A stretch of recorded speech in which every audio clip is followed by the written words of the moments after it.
नमस्कार। भारत की जलवायु ये एक ऐसी चीज है जो कभी जीवन देती है तो कभी सब कुछ तबाह कर देती है। तो चलिए आज इसी दोधारी तलवार की गहराई में उतरते हैं और उन जोखिमों को समझते हैं जो सिर्फ मौसम के नक्शों पर नहीं बल्कि हमारी आपकी जिंदगियों पर मंडरा रहे हैं। क्योंकि ये सिर्फ मौसम की बात नहीं है, ये हमारे आने वाले कल का सवाल है। चलिए सीधे मुद्दे पर आते हैं। ये जो तस्वीर है ना, ये कोई कलाकारी नहीं है, ये एक हकीकत है। ये भारत के उन अनगिनत चेहरों में से एक है जिनके लिए जलवायु परिवर्तन सिर्फ एक किताबी शब्द नहीं बल्कि रोज की एक मुश्किल लड़ाई है। ये कहानी सिर्फ सूखे मैदानों की नहीं बल्कि पानी की हर एक बूंद के लिए होने वाले संघर्ष की है। और सच तो ये है कि अब ये कोई दूर की चेतावनी रही भी नहीं। मतलब जलवायु का जो जोखिम है वो अब हमारी जिंदगी का मौसम बन गया है। ये हमारी थाली में आने वाले अनाज से लेकर हमारे नलों में बहने वाले पानी तक हर चीज पर अपनी छाप छोड़ रहा है। तो सवाल ये उठता है कि भारत की जलवायु जो मानसून के रूप में हमें जीवन देती है, क्या वो एक अभिशाप बनती जा रही है? ये एक ऐसी दोधारी तलवार है जो बनाती भी है और बिगाड़ती भी है। इस पूरे विश्लेषण का दिल आप कह सकते हैं यहीं छिपा है, कन्वर्जिंग रिस्क्स, यानी एक साथ आते जोखिम। जरा सोचिए, जैसे तीन नदियां एक साथ आकर मिल रही हों।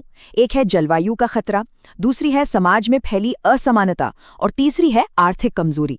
और जब ये तीनों मिलती हैं तो ये सिर्फ बाढ़ नहीं बल्कि एक महाआपदा बन जाती है जो समाज के सबसे कमजोर तबके को अपने साथ बहा ले जाती है।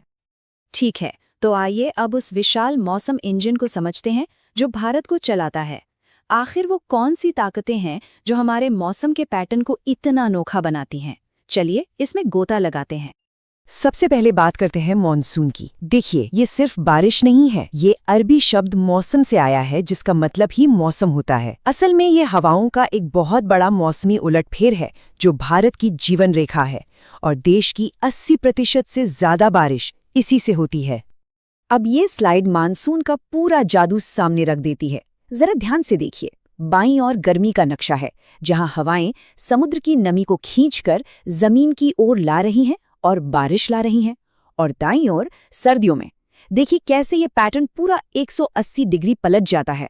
हवाएं अब जमीन से वापस समुद्र की ओर बह रही हैं। हवाओं का यही मौसमी उलटफेर मानसून का असली सार है। तो इस मौसम इंजन के तीन मेन प्लेयर्स हैं। पहला, उत्तर में हिमालय की दीवार जो हमें मध्य एशिया की बर्फीली हवाओं से बचाती है।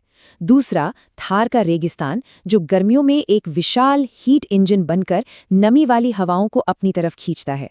और तीसरा, हिंद महासागर जो इस पूरे सिस्टम के लिए ईंधन यानी नमी की सप्लाई करता है। अब जब हम इंजन को समझ गए हैं तो चलिए ये देखते हैं कि ये कहाँ-कहाँ सबसे ज्यादा दबाव डाल रहा है। हम भारत के 4 सबसे संवेदनशील जलवायु हॉटस्पॉट का एक छोटा सा दौरा करेंगे। तो हमारी यात्रा शुरू होती है हिमालय से। ये खूबसूरत इलाका जितना भव्य दिखता है ना, उतना ही नाजुक भी है। यहाँ भारत के वाटर टावर्स यानी हमारे ग्लेशियर्स खतरनाक दर से पिघल रहे हैं। और ये सिर्फ बर्फ का पिघलना नहीं है, असल में ये उन करोड़ों लोगों की जीवन रेखा का सिकुड़ना है जो नीचे मैदानों में इन नदियों पर निर्भर हैं। और जैसे जैसे बर्फ पिघलती है, अस्थिर पहाड़ियां भूस्खलन का रूप ले लेती हैं। इसके बाद हम आते हैं गंगा ब्रह्मपुत्र के विशाल मैदानों में। ये भारत का अन्न भंडार तो है, लेकिन यहाँ बाढ़ एक सालाना आपदा बन चुकी है। इस आंकड़े को जरा ध्यान से सुनिए, 1600। ये सिर्फ एक नंबर नहीं है, ये हर साल बाढ़ में खो जाने वाली जिंदगियों की औसत संख्या है। ये एक ऐसी त्रासदी है जो हर साल इस क्षेत्र के विकास के पहियों को दशकों पीछे धकेल देती है।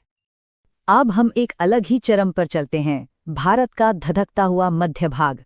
यहाँ दुश्मन बाढ़ नहीं बल्कि सूखा और आप कह सकते हैं आसमान से बरसती आग है। जो अनुमान है वो वाकई डरावने हैं। सदी के अंत तक यहाँ लू की लहरें 3 से 4 गुना ज्यादा आम हो सकती हैं। इसका मतलब है सूखते कुएं, जलती फसलें और उन मजदूरों के लिए जानलेवा हालात जो अपनी रोजी रोटी के लिए धूप में काम करते हैं। उनकी सेहत और काम करने की क्षमता दोनों दांव पर हैं। और आखिर में भारत के विशाल समुद्र तट। यहाँ चक्रवात अब न सिर्फ ज्यादा बार आ रहे हैं बल्कि वो पहले से कहीं ज्यादा ताकतवर और विनाशकारी होते जा रहे हैं, जो अपने रास्ते में आने वाले लाखों लोगों के जीवन और आजीविका को उजाड़ देते हैं। तो इन सभी भौगोलिक खतरों का आखिर मतलब क्या है? इसकी आर्थिक कीमत क्या है? आइए देखते हैं कि ये बदलाव हमारी अर्थव्यवस्था को कैसे प्रभावित कर रहा है। ये चार्ट आर्थिक कमजोरी को बिल्कुल साफ दिखाता है। देखिए, मध्य प्रदेश जैसे राज्यों के लिए अर्थव्यवस्था का लगभग 1/3 हिस्सा, जिसे जीवीए या ग्रॉस वैल्यू एडेड कहते हैं, सीधे तौर पर खेती पर निर्भर है। आंध्र प्रदेश के लिए ये आंकड़ा 1/4 से ज्यादा है। मतलब सीधा है, जब मॉनसून फेल होता है तो सिर्फ फसलें नहीं, बल्कि इन राज्यों की पूरी अर्थव्यवस्था चरमरा जाती है। तो यहाँ समझने वाली बात यह है कि जलवायु का एक झटका एक तरह का डोमिनो इफेक्ट पैदा करता है। ये खेतों में उपज कम करता है, कारखानों में प्रोडक्शन रोकता है और हमारे विकास की रीढ़ यानी सड़कों, पुलों और बिजली लाइनों को तोड़ देता है।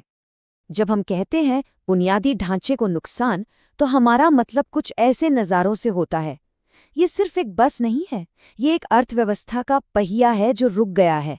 ये बच्चों का स्कूल जाना है जो बंद हो गया है। तो निचोड़ क्या है? निचोड़ ये है कि जलवायु जोखिम सिर्फ एक पर्यावरण का मुद्दा नहीं है।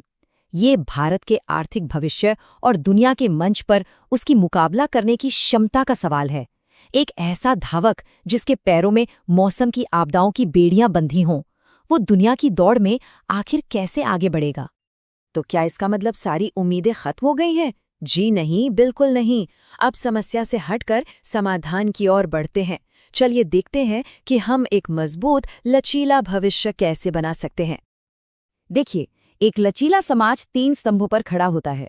पहला, एक्सपोजर, यानी आप तूफान के रास्ते में हैं या नहीं। दूसरा, सेंसिटिविटी, मतलब आपका घर कच्चा है या पक्का। और तीसरा और सबसे ज़रूरी, अडैप्टिव कैपेसिटी, यानी क्या आपके पास तूफान की चेतावनी का सिस्टम है, बीमा है और आपदा के बाद फिर से खड़े होने के संसाधन हैं। हमें इन तीनों पर एक साथ काम करना होगा। और बस इसी सवाल के साथ हम आज की ये चर्चा समाप्त करते हैं। भारत की जलवायु ने हमारे इतिहास का हर पन्ना लिखा है।